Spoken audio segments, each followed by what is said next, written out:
마음의 법과 싸워 내 지체 속에 있는 죄의 법으로 나를 사로잡는 것을 보는도다.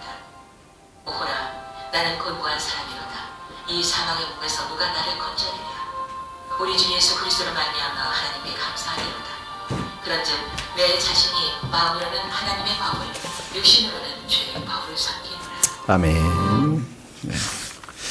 예레미야 50장 21절 말씀.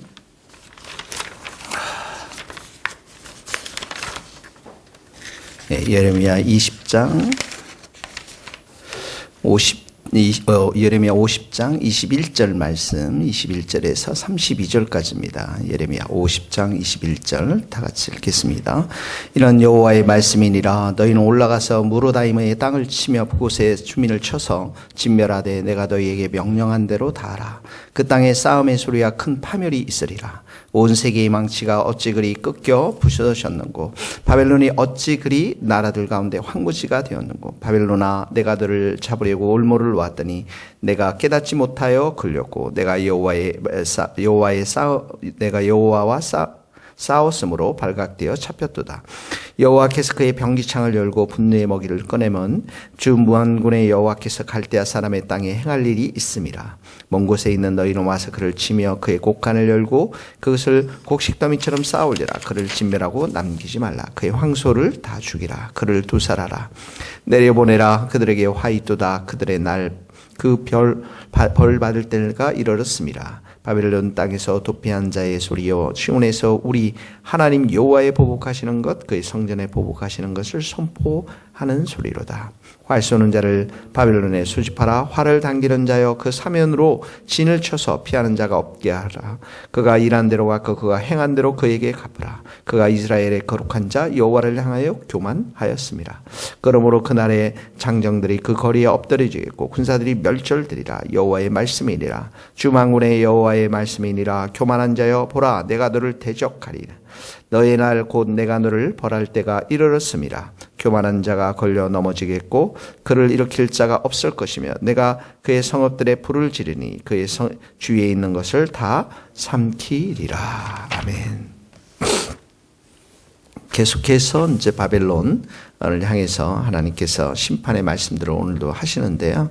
21절에 보니까 무로다임, 부곳, 이제 이게 바벨의 그 두 도시인데요. 문자적으로 말하면 무로다임이라는 것은 이제 죄악, 반역 이런 뜻입니다. 그리고 부곳이라는 것은 심판, 징계 이런 뜻이에요. 그러니까 이 단어, 이 도시들이 갖고 있는 단어의 의미 그대로 바벨론을 지금 죄악, 무로다임, 죄악의 땅을 쳐서 부곳, 심판해서 진멸하겠다 이런 의미를 가지고 있는 것이죠. 22절에도 보면 큰 파멸이 있을 것이다. 23절에 보니까 온 세계의 망치가 어찌 그리 꺾여 부서졌는고, 이 온 세계의 망치라는 것이 이제 온 세계를 무너뜨릴 정도로 강한 나라를 의미하는 거예요. 강한 바벨론, 강한 군사. 그러니까 이 바벨론이라는 나라가 남유다도 멸망시켰지만 뭐 굉장히 많은 나라들을, 모압과 암몬과 같은 이방 나라들을 많이 정복하지 않았습니까? 그러니까 온 세계를 망치를 가지고, 아주 강한 망치를 가지고 정복한, 또 한때는 이 바벨론이, 그때는 하나님이 사용했던 도구죠. 하나님이 사용했던 도구예요. 그게 이 나라가. 그런데 25절에 보면 여호와께서 그의 병기창을 열고 분노의 무기를 꺼내면 주 만군의 여호와께서 갈대아 사람 땅에 행할 일이 있음이라. 이제는 어떻게 해요? 분노의 무기로 하나님께서 진멸받을 수밖에 없는 자가 되었다.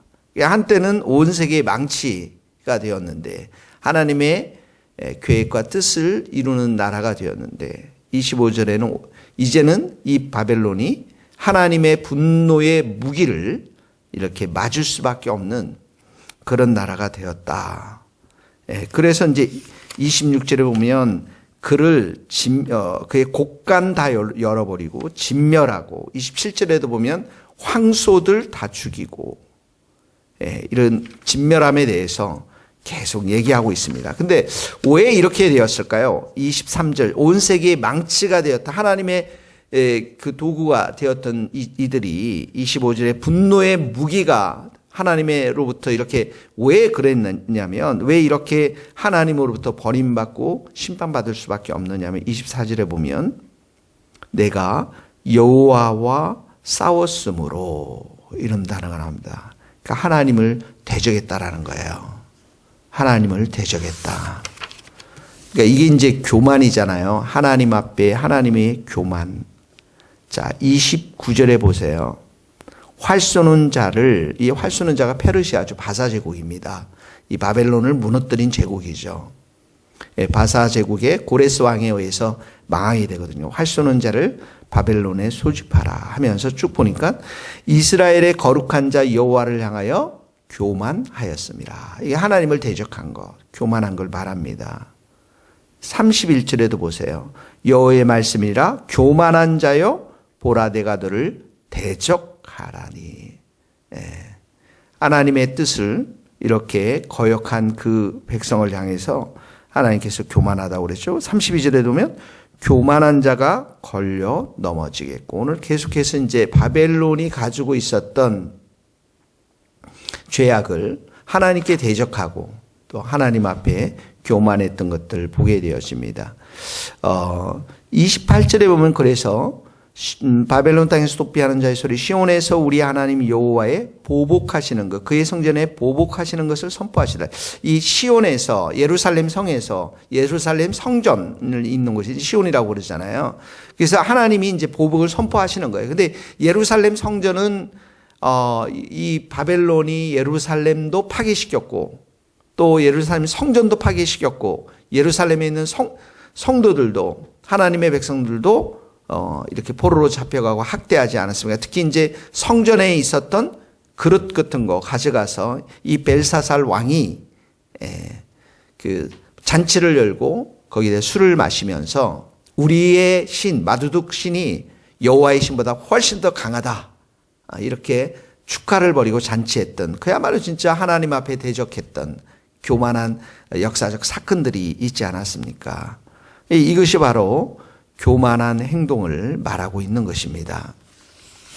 자, 오늘은 우리가 참 저는 23절 온 세계의 망치가 이렇게 해서 하나님의 도구였던 그 나라가 25절에 분노의 무기로 하나님 앞에 심판받을 수밖에 없었던 그것이 24절 여호와와 대적했던 그 교만함이라는 것을, 그러니까 하나님은 어떻게 보면 우리 백성들을 사랑하고 또 축복해 주시고 함께 하시는데, 역사 속에서 이렇게 보면 미국이란 나라도 굉장히 청교도에서 세워져서 그 나라를 하나님 축복해 주시고 하나님이 사용했던 나라인데, 또 우리나라도 이렇게 100년 전에 그렇게 선교사님들이 와서 진짜 이렇게 축복해 주시고 하나님께서 은혜를 주셨는데, 교만함으로 넘어가서는 안 된다라는 것이죠.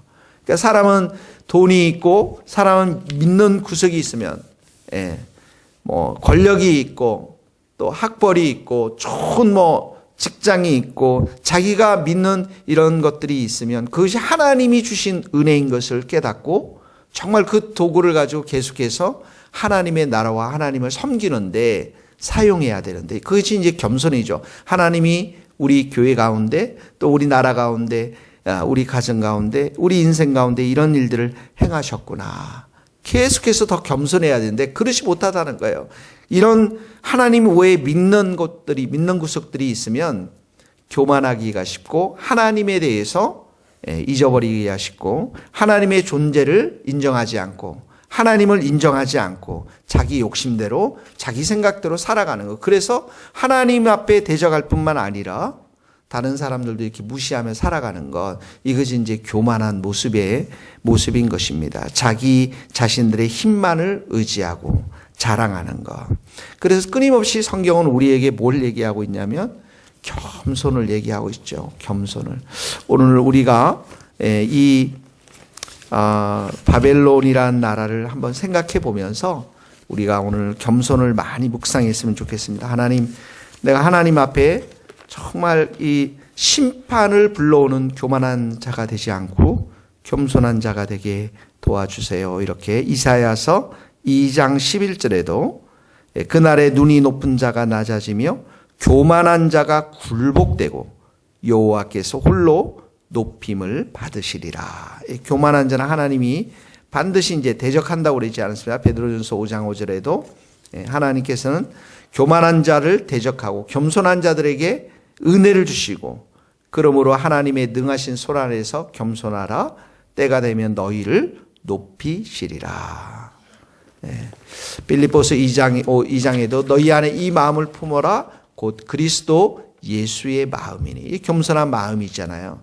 하늘 영광 버리고 이 땅에 와서 하나님의 뜻에 순종해서 십자가를 지신, 그래서 오히려 하나님께서 그 예수님을 가장 높은 자리에 세워주시고 모든 이름이 그 예수의 이름 앞에 무릎 꿇을 수 있도록 그런 자리를 세워주셨거든요. 자, 그래서 겸손은 항상 같이 가는 게 있습니다. 뭐가 같이 가냐면 하나님께 순종하는 겁니다. 순종의 마음과 함께 가는 거예요. 하나님 말씀 앞에 순종하는 그런 모습과 함께 가는 거예요. 예수님도 그렇게 해서 십자가의 길, 순종의 길을 걸어가셨기 때문에 그 겸손한 마음을 우리가 배우라라고 성경은 말씀하고 있는 것입니다. 자, 오늘 한 가지만 기억합시다. 하나님은 교만한 자를 대적하시고 겸손한 자에게 은혜를 주신다. 우리 모든 성도님들 겸손하여서 하나님으로부터 큰 은혜를 받고, 또 우리 교회도 우리 겸손한 성도들이 함께 모여 예배 드림으로 인해서 하나님으로부터 큰 은혜를 받고 치유도 받고 길도 열리고 또 가정과 일터 가운데 하나님이 주시는 은총으로 충만할 수 있기를 예수님의 이름으로 축복합니다. 기도하시겠습니다. 하나님 아버지, 때때로 하나님이 우리에게 주신 많은 것들을 우리가 감사하지 못하고 잊어버리고 하나님 교만하게 행동하고 말을 하는 우리의 모습을 용서하여 주시고, 주님의 보혈로 오늘도 우리의 마음을 깨끗하게 씻어주시고 겸손한 마음을 주셔서 하나님이 우리 인생을 보면서 은혜를 베푸시기에 참으로 합당한 자들이 될 수 있도록 하나님 오늘도 은총을 베풀어 주시옵소서.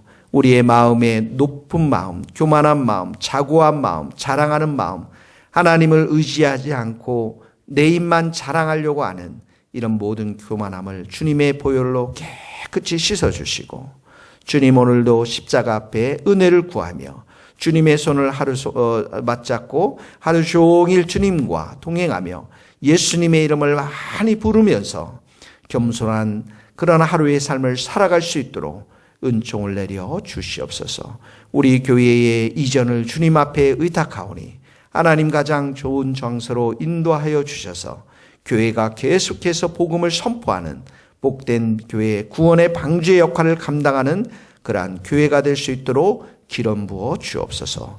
예수님의 이름으로 기도하오며 지금은 우리 주 예수 그리스도의 은혜와 하나님의 크신 사랑과 성령님의 교통하심이 우리 모든 성도들, 선교사님들, 이 나라의 민족과 북한 땅과 스코틀랜드 땅 위에 이제로부터 영원토록 함께 하시기를 간절히 축원하옵나이다.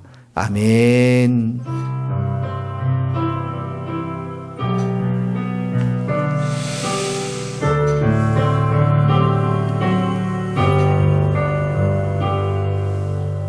수고했습니다.